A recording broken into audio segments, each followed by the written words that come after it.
কাল যে খবর সামনে এসছে এরপরে পাকিস্তানের আসল পরিচয় হয়তো আমরা অনেকেই বুঝতে পারবো।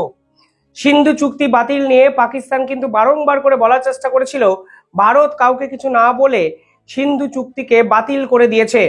এক পক্ষের পক্ষ থেকে এও দাবি এসেছিল সিন্ধু চুক্তি ফুক্তি কিছু প্রয়োজন নেই পাকিস্তানের, যা করেছে ভারত করেছে, আমরা আমাদের মতো লড়াই করে নেব। অন্যদিকে আরেক পক্ষ পাকিস্তানে বলছিল সিন্ধুতে নয় ওরা ওই জল দেবে আমাদের, নয় ওদের রক্ত দিতে হবে। অর্থাৎ পরিষ্কারভাবে বোঝা যাচ্ছিল সিন্ধু চুক্তি পাকিস্তানের কাছে কিন্তু অত্যন্ত গুরুত্বপূর্ণ একটা মাধ্যম। কিন্তু পাকিস্তানের সাধারণ যারা মানুষ আছেন তারা কিন্তু এই সিন্ধু চুক্তির গুরুত্বটা একটু লেটে বুঝতে শুরু করলেন। কারণ ভারতবর্ষের সাথে পাকিস্তানের বিভিন্ন সময় বিভিন্ন যুদ্ধ হয়েছে, বিভিন্ন সময় কথা কাটাকাটি হয়েছে, বিতর্ক হয়েছে, কিন্তু কখনোই সিন্ধু চুক্তিতে ভারতবর্ষ হাতই দেয়নি। এই প্রথমবারের জন্য ভারতবর্ষ সিন্ধু চুক্তি বাতিল করে দেয়, স্থগিত করে দেয়। আর এরপরেই এমন কিছু ঘটনা সামনে আসে যাতে পাকিস্তানের সাধারণ নাগরিকও এবার পাকিস্তান সরকারকে চাপ দিতে শুরু করে দেয়। পাকিস্তানের যে টোটাল ডিপেন্ডেন্সি, সেই ডিপেন্ডেন্সি 34% ডিপেন্ডেন্সি কিন্তু সিন্ধু চুক্তির উপর, সিন্ধু নদীর উপর। পাশাপাশি পাকিস্তানের যে জিডিপি, সেই জিডিপি 23% ডিপেন্ড করে থাকে সিন্ধু নদীর উপর। অর্থাৎ সব মিলিয়ে সিন্ধু চুক্তি এই পুরো বিষয়টি স্থগিত করে দেওয়া নিঃসন্দেহে ভারতবর্ষের এক মাস্টার স্ট্রোক। আর এরপরেই কালকে পাকিস্তানের পক্ষ থেকে এক বিস্ফোরক ঘোষণা আসে। পাকিস্তানের মানুষের কার্যত অসহায় এবং পাকিস্তানের মানুষের অসহায়তাটাকে আরো তৎপরতার সঙ্গে ডিল না করে কালকে পাকিস্তান সরকার পাকিস্তানের মুজাফফরবাদ যে জায়গাটি আছে সেখানে এমার্জেন্সি ঘোষণা করে দেয়। সেই অঞ্চল থেকে একাধিক ভিডিও পাবলিশ করে পাকিস্তানিরা। তাদের দাবি ভারত নাকি কাউকে না বলেই উরি বাঁধ খুলে দিয়েছে এবং উরি বাঁধ খুলে দেওয়ার পর ঝিলাম নদীতে বন্যার প্রবণতা তৈরি হয়েছে এবং যেভাবে ঝিলাম নদী থেকে জল বেরিয়ে যেতে শুরু করে দেয়, এর ফলে যে কোনো সময় মুজাফফরবাদ জায়গাটি বন্যার অধীনে চলে যাবে।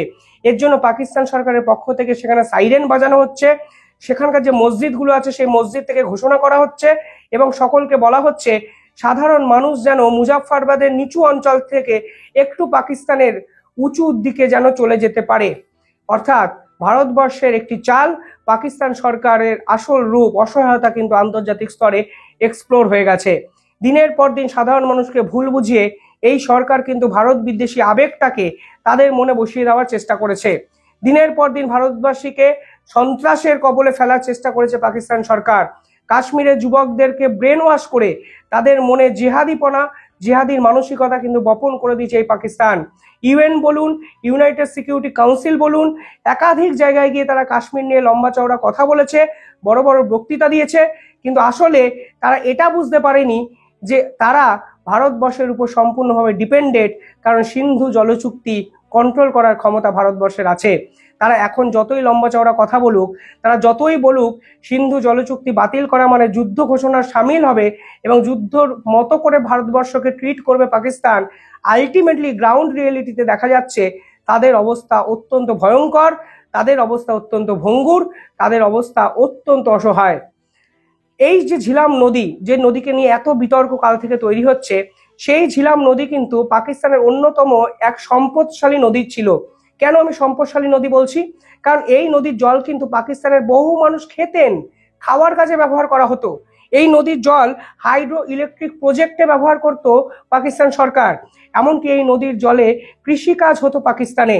এখন এই নদীতে বন্যার সম্ভাবনা তৈরি হওয়ায় এই নদী কার্যত ব্যবহারের অযোগ্য হয়ে গেছে, তা আবার একদিনে। অর্থাৎ পাকিস্তানকে চাইলে ভারতবর্ষ যে একদিনে সম্পূর্ণভাবে ধূলিসাৎ করে দিতে পারে তার প্রমাণ কিন্তু কালকে পাকিস্তান সরকার পেয়ে গেছে। কিন্তু পাকিস্তানের পক্ষ থেকে যে দাবি করা হয়েছে ভারতবর্ষের বন্যার পরিস্থিতি তৈরি হয়েছে, ভারতবর্ষ ইচ্ছা করে উড়ির দাম খুলে দিয়েছে, আদতে এর কোনো সরকারি তথ্য তারা প্রডিউসই করতে পারেনি। তারা সিন্ধু নদীকে নিয়ে বলতে পারতো, কিন্তু ঝিলামের সঙ্গে ভারতবর্ষকে জুড়ে দিয়ে তারা আসলে ভারতবর্ষের বিপক্ষে মিথ্যে অভিযোগও করেছে, এরকমও একটা পক্ষ কিন্তু কালকে থেকে মনে করছে। এই যে ঝিলাম নদী, এই ঝিলাম নদীকে নিয়ে কালকে ডনের মতো মিডিয়া আউটলেট পাকিস্তানে নিউজ করতে শুরু করে দিয়েছে। আমি ছোট্ট একটা ভিডিও দেখাচ্ছি, দেখবেন একই কথা রিপিটেডলি পাকিস্তানের মিডিয়া বলছে যে ভারতবর্ষ ইচ্ছাকৃতভাবে এই উড়ি বাঁধ খুলে দিয়েছে এবং যার ফলে ঝিলামে নদী যে নির্দিষ্ট সীমারেখা, সেই সীমারেখার উপর দিয়ে বইছে এবং বন্যার পরিস্থিতি তৈরি হয়েছে পাকিস্তানে। কি বলছে একবার দেখুন আপনারা। और अहम खबर है, भारत ने आबी जहरियत का आगाज कर दिया। बगैर इत्तला दिए मुजफ्फराबाद के इलाके हटिया बाला में दरियाए झेलम में पानी छोड़ दिया। मुजफ्फराबाद इंतजामिया ने आबी इमरजेंसी नाफिज कर दी। मकबूजा कश्मीर के जिले अनंतनाग से निकलकर उड़ी से चकोटी में दाखिल होने वाले दरियाए झेलम में अचानक शदीद तुगयानी आ गई और दरिया की सतह बुलंद हो गई, जिससे लोगों में खौफ व हिरास फैल गया। दरिया के किनारे बस्तियों में मसाजिद में ऐलानात शुरू कर दिए गए। भारत ने आबी जहरियत का आगाज कर दिया। बगैर দেখলেন, এই ঝিলামের গতিপথটা বোঝার চেষ্টা করুন। এই ঝিলাম জম্মু কাশ্মীরে উৎপত্তি লাভ করে পাকিস্তান অকুপাইড কাশ্মীরে যায় এবং পাকিস্তান অকুপাইড কাশ্মীরে থেকে সেটা পাকিস্তানের বিভিন্ন জায়গায় পরবর্তীকালে প্রসারিত হয়। ফলে এই ঝিলামকে নিয়ে তারা বরাবরই সেন্সিটিভ, কারণ এই ঝিলাম কিন্তু ওয়েস্টার্ন রিভারের মধ্যে পড়ে। 1960 সালে যে সিন্ধু চুক্তি হয়েছিল, সেই সিন্ধু চুক্তিতে পাকিস্তানকে 3টে নদীর দায়িত্ব দেওয়া হয়। অর্থাৎ বলা হয় ওয়েস্টার্ন রিভারগুলো, যে সকল সিন্ধুর উপত্যকা আছে মানে উপনদীগুলো আছে, সেই উপনদী 3টের ম্যাক্সিমাম কন্ট্রোল পাকিস্তানের কাছে থাকবে এবং ইস্টার্ন রিভারের ম্যাক্সিমাম কন্ট্রোল ভারতের কাছে থাকবে। আর এই ঝিলাম হলো ওয়েস্টার্ন রিভার। পাকিস্তান সরকার এখন বলছে ঝিলাম ওয়েস্টার্ন রিভার হওয়া সত্ত্বেও ভারতবর্ষ এর উপর বেআইনিভাবে বাঁধ নির্মাণ করেছে এবং চুক্তিকে ভায়োলেট করে ওয়েস্টার্ন রিভারকেও কন্ট্রোল করার চেষ্টা করছে ভারত সরকার। কেন এই দাবিটা তারা আরো ভালোভাবে করছে? কারণটা খুব সহজ। 2018 সালে আপনাকে ফিরে যেতে হবে। 2018 সালে পাকিস্তানকে পাত্তা না দিয়ে ভারতবর্ষ এক মাস্টার স্ট্রোক দেয়। তারা এই অঞ্চলে কিষান গঙ্গা হাইড্রো প্রজেক্ট উদ্বোধন করে দেয়। এরপরে পাকিস্তান বলতে শুরু করে এই কিষান গঙ্গা হাইড্রো প্রজেক্ট উদ্বোধন করে তারা এই নদীর জলগুলোকে কন্ট্রোল করার চেষ্টা করছে। অর্থাৎ ভারতবর্ষ নাকি ইচ্ছাকৃতভাবে জল দেবে কি দেবে না এই সিদ্ধান্ত নেওয়ার জায়গায় যেতে চাইছে, যা এই সিন্ধু চুক্তি ভাইলেশনের অন্য একটা বিষয়। কিন্তু ভারতবর্ষ লাগাতারভাবে সিন্ধু নদীকে কেন্দ্র করে যে জলের ডাটা, এই জলের ডাটা কিন্তু দিনের পর দিন পাকিস্তানকে সরবরাহ করেছে। এই সিন্ধু নদীকে নিয়ে যখন একটি আগে ভিডিও বানিয়েছিলাম, আমি বলেছিলাম একাধিক বিশেষজ্ঞ বলেছেন এই নদীর এই যে চুক্তি স্থগিত করো না, শুধু পাকিস্তানকে ওয়াটার শেয়ারিং ডাটা দেওয়া বন্ধ করে দাও, তাহলেই পাকিস্তান ওয়াটার ম্যানেজমেন্টে ফেল করবে। কিন্তু ভারত সরকার পরবর্তীকালে কি সিদ্ধান্ত নেবে জানা যায়নি। অর্থাৎ এই ঝিলামকে কেন্দ্র করে ভারত সরকার কত শতাংশ জল ছেড়েছে, কত শতাংশ জল আটকে রেখেছে, এই সরকারি তথ্য কিন্তু ভারত সরকার কালকে অবধি দেয়নি। অর্থাৎ ওয়াটার শেয়ারিং ডাটা যদি বন্ধ হয়ে যায় একটি উপনদীর, তাতেই এই অবস্থা পাকিস্তানের হয়। এবার ভাবুন সিন্ধু চুক্তি স্থগিত হয়ে গেলে পাকিস্তানের অবস্থা ঠিক কোন জায়গায় গিয়ে পৌঁছাবে।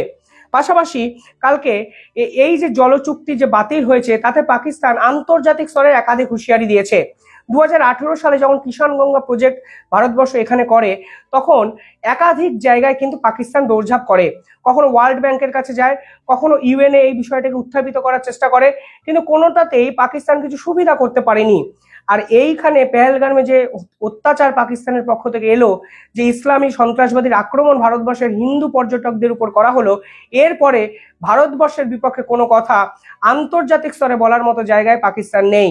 জাতিসংঘ অলরেডি বলে দিয়েছে পাকিস্তানের মতো এই রকম টেরোরিস্ট আক্রমণের বিচার আন্তর্জাতিক আদালতে করবে, যা ভারতবর্ষের অন্যতম বড় ডিপ্লোম্যাটিক জয়।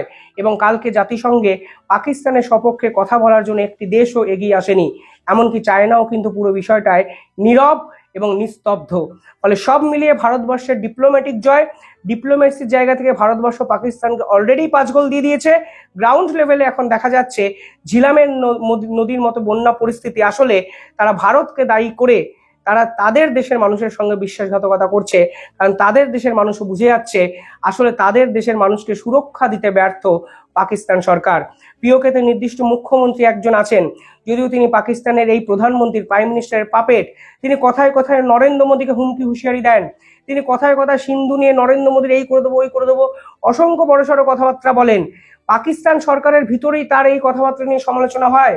আমি একটি ভিডিওতে দেখিয়েছিলাম, এক বিশেষজ্ঞ প্রশ্নচিহ্ন তুলেছেন, যেভাবে পাক অকুপাইড কাশ্মীরের মুখ্যমন্ত্রী দিনের পর দিন ভারতকে হুমকি দিচ্ছেন, এর ফলে পাকিস্তানের অবস্থাও কি খারাপ হবে কি হবে না। অর্থাৎ অবিলম্বে পিওকের এই মুখ্যমন্ত্রীকে থামানো প্রয়োজন। অর্থাৎ পাকিস্তান অকুপাইড কাশ্মীরের মুখ্যমন্ত্রীর এই আগ্রাসন নীতি আসলে তাদের দেশের সরকারের, তাদের দেশের মানুষদের এই বিপর্যয়ের অন্যতম কারণ, যা পাকিস্তানের এক পক্ষ আবার বলতে শুরু করে দিয়েছে। আর সব মিলিয়ে যেভাবে ঝিলাম নদীর উপর থেকে জল বইতে শুরু করে দিয়েছে এবং এই জল বওয়ার দায় কোনো পক্ষই এখনো স্বীকার করতে পারেনি, পাকিস্তান প্রমাণ করতে পারেনি, তার ফলে এমার্জেন্সি ঘোষণা করতে মানে বাধ্য হয়েছে পাকিস্তান সরকার। নিউ ইয়র্ক টাইমস একটি প্রতিবেদন এসেছিল কিছুদিন আগে, যেখানে তারা বলেছে এই যে সিন্ধু জল চুক্তি, এটা যদি ভারতবর্ষ এইভাবে স্থগিত রাখে 5 বছর, তাহলে পাকিস্তানের 40% জলস্তর কমে যাবে। এমনকি এই প্রতিবেদনে বলা হয়েছে পাকিস্তানের জনসংখ্যা কমে যাবে, মাস পপুলেশন এফেক্টেড হবে। অর্থাৎ এখন ভারতবর্ষ কি করেছে, একদিনের এফেক্টিভনেসটা বোঝা যাচ্ছে না, কিন্তু যদি 5টা বছর এই চুক্তি স্থগিত ভারত সরকারের পক্ষ থেকে রাখা হয়, পাকিস্তানে খরা তৈরি হবে। আর কিষাণ গঙ্গা এই যে প্রজেক্ট, এই কিষাণ গঙ্গা প্রজেক্টকে যদি কন্ট্রোল করে ভারতবর্ষ জল বাড়ায় বা জল কমায়, তাহলে পাকিস্তানের খরা এবং বন্যার নিয়ন্ত্রণ ভারতের হাতে থাকবে, যা একাধিক বিশেষজ্ঞরা বলতে শুরু করেছেন। অর্থাৎ তোমরা আমাদের দেশে ঢুকে অবৈধভাবে, বেআইনিভাবে মাথায় বন্দুক ঠেকিয়ে 25 জন হিন্দু নাগরিককে মারতে পারো, আমরা একটা স্টেপেই এক রাত্রিরে তোমাদের 25 লক্ষ মানুষকে কার্যত অসহায়তার মধ্যে ফেলে দিলাম। কিন্তু সাধারণ মানুষের ক্ষতি যেন না হয়, পাকিস্তান সরকারের অবিলম্বে দেখা উচিত। কিন্তু পাশাপাশি এটাও বলতে হবে, পাকিস্তান সরকারের অবস্থার জন্যই, পাকিস্তান সরকারের সন্ত্রাসবাদী ভাবাপন্ন মানুষের জন্যই আজকে পাকিস্তান সরকারের অধীনে থাকা এই সকল মানুষদের এই অবস্থা। তারা যেদিন প্রতিবাদ করবে, পাকিস্তান সরকার র্যাডিকালিজম ছেড়ে আসলে সত্যিকারের মানুষ হওয়ার চেষ্টা করবে, যদিও সেই সম্ভাবনা আগামী 100 বছরও আছে বলে আমার মনে হয় না। আপাতত মুজাফফরবাদে এমার্জেন্সি, এবং এই এমার্জেন্সি ঘোষণা করতে বাধ্য হয়েছে পাকিস্তান সরকার। কিভাবে দেখছেন আপনারা স্টেপ, কমেন্টে জানাবেন।